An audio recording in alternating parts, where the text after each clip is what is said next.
Perhatikan bahan gelang ini yang berwarna seperti awan senja. Saya sendiri yang memungutnya saat berjalan di tepi sungai. Saat itu, ia tergeletak diam di antara pasir dan batu di tepi sungai, tampak kusam dan tidak mencolok. Orang yang lewat biasanya bahkan tidak akan membungkuk untuk melihatnya.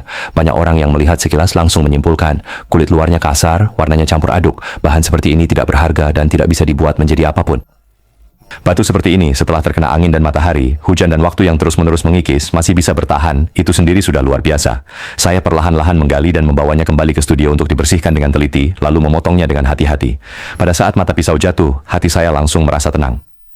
Di dalamnya, dasarnya bersih dan lembab, dengan kilau lembut dan tembus cahaya.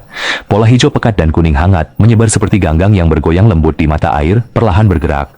Juga seperti warna lumut di hutan musim gugur yang menyebar dalam batu giok, dengan kedalaman yang bervariasi dan lapisan yang jelas, ditambah dengan sentuhan warna jingga kemerahan yang menghiasi, seperti sinar pagi yang jatuh di permukaan air, tidak mencolok, namun sepenuhnya mengangkat aura seluruh gelang. Berbagai pemandangan mengalir alami, tanpa kesengajaan, semuanya adalah lapisan yang dihasilkan oleh waktu. Pola-pola ini bukan diwarnai, juga bukan digambar, semuanya adalah hadiah dari alam yang diendapkan selama jutaan tahun. Di bawah lampu, saya memutarnya berulang kali, dalam hati sudah ada keputusan, bahan seperti ini tidak memerlukan desain yang mencolok, mengikuti alur alaminya saja sudah cukup memukau. Kemudian seorang gadis kecil yang masih duduk di bangku SMA melihat karya yang saya bagikan. Diam-diam menghubungi saya, ingin memesan gelang yang penuh makna ini untuk diberikan kepada ibunya sebagai hadiah ulang tahun. Dia mengatakan bahwa selama bertahun-tahun ibunya selalu bekerja keras untuk keluarga, berangkat pagi pulang malam, tidak pernah mengeluh. Dia melihatnya, tetapi jarang mengungkapkannya. Sekarang ulang tahun ibunya akan tiba. Dia juga ingin memberikan ucapan selamat yang tulus dengan caranya sendiri.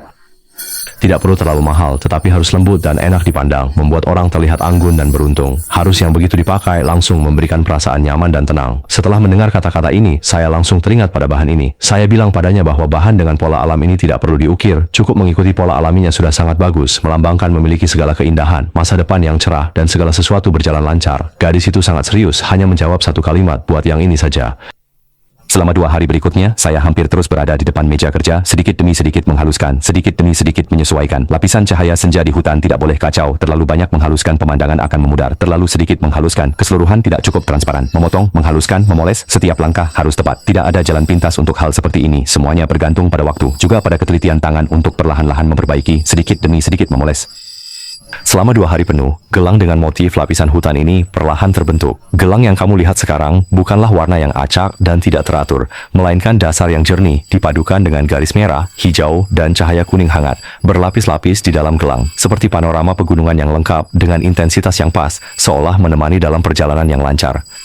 Yang paling menakjubkan adalah peralihan alami antara kedalaman dan kecerahan, membuat seluruh gelang tidak mencolok atau norak, malah menambah keberuntungan yang membuat segalanya memuaskan. Dengan sedikit putaran, setiap sudutnya berbeda. Ada yang seperti kabut tipis di lembah gunung, cahaya senja menyapu aliran sungai. Ada yang seperti hutan yang jarang, memantulkan warna senja, dengan puisi tentang pepohonan yang berwarna musim gugur, dan gunung-gunung yang dihiasi cahaya senja. Tidak mencolok, tetapi semakin dilihat semakin menawan.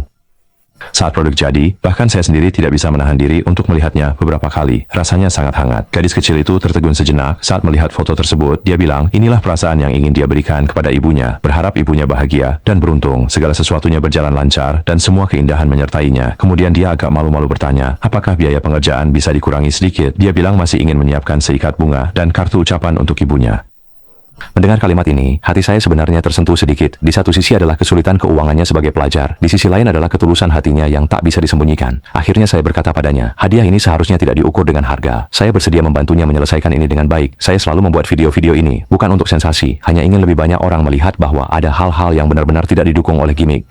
Jika ada yang melihat lalu melewatkannya, saya mengerti. Juga ada yang mau berhenti sejenak dan memberikan hati kecil, meninggalkan komentar bagus. Saya ingat semuanya. Jika kamu bisa melihat sampai sini, berarti kamu juga mau meluangkan waktu sejenak untuk melihat bagaimana sebuah batu berubah menjadi sebuah niat hangat. Menurutmu, bagaimana dengan gelang Sharan Chenglin ini? Apakah ada keindahan alami yang tidak dibuat-buat? Jika kamu juga suka, bisakah meluangkan 1 detik untuk memberi penjaga seni sebuah hati kecil, atau tinggalkan 1 kalimat bagus? Terima kasih semuanya.